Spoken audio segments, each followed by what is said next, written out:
नमस्कार मंडळी, Nina's cooking connection मध्ये आपल्या सगळ्यांचं खूप खूप मनापासून स्वागत। आज मी तुमच्यासाठी एक उपासाचीच रेसिपी घेऊन आली आहे, कारण सध्या व्रतवैकल्याचे उपासाचे दिवस सुरू आहेत। नेहमी कसले ना कसले उपास ह्या 4 महिन्यात साधारणपणे जास्त सुरू असतात। आपल्याला खायला तर लागतंच, पण त्यात जर विविधता आली तर ते बरं वाटतं ना, कंटाळवाणं होत नाही। तर एक अतिशय हेल्दी आणि टेस्टी आणि नेहमीप्रमाणे करायला सोपी सुटसुटीत अशी रेसिपी मी घेऊन आली आहे, आणि ती म्हणजे शेंगदाण्याची उसळ। शेंगदाण्यामध्ये प्रोटीनचा भरपूर स्रोत आहे, तुम्हाला सगळ्यांना माहितीच असणार आहे। शेंगदाणे खूप हेल्दी असतात, लहानापासून मोठ्यापर्यंत सगळ्यांना 12 महिने शेंगदाणा हा चालतो, आवडतो। तर आपण त्याची उसळ बघणार आहोत, आणि आपण आता त्याचं लगेचच साहित्य बघूया। हे आहेत शेंगदाणे, कच्चे शेंगदाणेच मी घेतले होते आणि रात्रभर ते भिजत घातले, आणि सकाळी ते कुकरला प्रॉपर 3 शिट्ट्या आणि बारीक गॅसवर 5 मिनिटं ठेवून प्रॉपर मऊ शिजवून घेतलेत। ते मीठ घालून शिजवलेत। मीठ घालून अशासाठी शिजवायचे शेंगदाणे की त्यामुळे मीठ इव्हनली लागतं, शेंगदाण्याला आतून लागतं, त्यामुळे मीठ घालून हे शिजवायचे। याला दुसरा पर्याय म्हणजे ओल्या शेंगा बाजारात येतात, त्या जरी आपण मीठ घालून उकडल्या आणि नंतर त्याचे दाणे काढून घेतले तरी सेमच आहे। आपण कुठलाही पर्याय वापरू शकतो। हे 12ही महिने मिळतात कच्चे शेंगदाणे, म्हणून मी तसे घेतले। त्याच्यानंतर हे आहे मीठ, साखर, साजूक तूप, लिंबू, ओल्या मिरच्या आणि खोबरं। तर आता आपल्याला एक फोडणी करायची आहे साजूक तूप घालून। तर आपण आता कृतीकडे वळूया।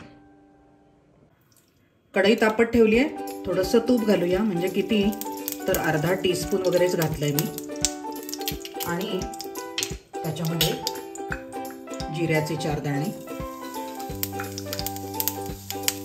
जिरं कडकडल्यावर ओली मिरची जी आपण घेतली होती ना, ती मी थोडीशी बत्त्याने ठेचून घेतली। म्हणजे एकदम मिक्सरला काही बारीक केली नाहीये, पण थोडीशी ठेचून घेतली।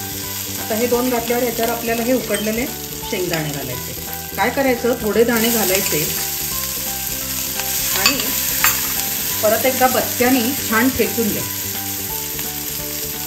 तर हे बघा, बत्त्याने असे थोडे आवळचावळ कुटून घ्यायचे, म्हणजे एकदम बारीक नाही करायचं पीठ, नाही तर आपण हे मिक्सरला लावले असते थोडे दाणे। मिक्सरला लावले तरी पल्सवर ठेवून तुम्ही जरासं फिरवलं तरी चालू शकतो, पण हे बत्त्याने फिरवण्याने ना अर्धे मोडले असे होऊन जातात, ते पूर्ण बारीक होत नाही पीठ, आणि आपल्याला तसंच हवं। तर हे थोडे दाणे मी असे करून घेतले बत्त्याने, आणि आता बाकीचे सगळे दाणे त्याच्यामध्ये घालते। मी थोडे दाताखाली पण आलेले आवडतात ना आपल्याला खाताना, आणि थोडे मिळून यावी उसळ, म्हणून ह्या पद्धतीने आपण करायचे।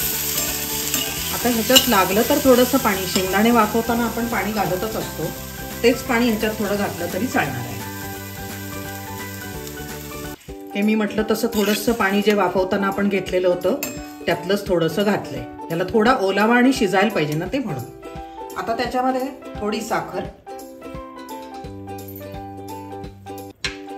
थोडंसं मीठ। आपण शेंगदाणे उकडताना मीठ घातलंय, तरीही हे बाकी सगळे जिन्नस घातले तर थोडं मीठ तर लागेलच, त्यामुळे थोडंसं मीठ आणि ओलं खोबरं। ओलं खोबरं थोडं मी इथे घालतेय, आणि थोडं ऍक्च्युली उसळ तयार झाली की आपण वरनं घालू, ते जास्त छान दिसतं दिसायला।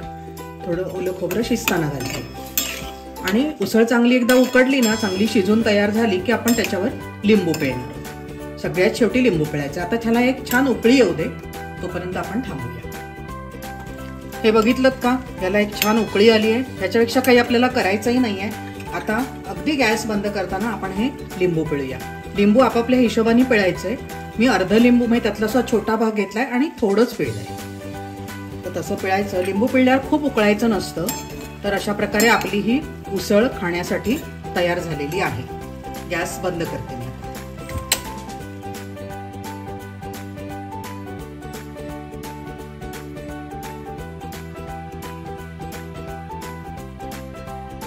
तर मंडळी, शेंगदाण्याच्या उसळीची ही रेसिपी तुम्हाला आवडली का?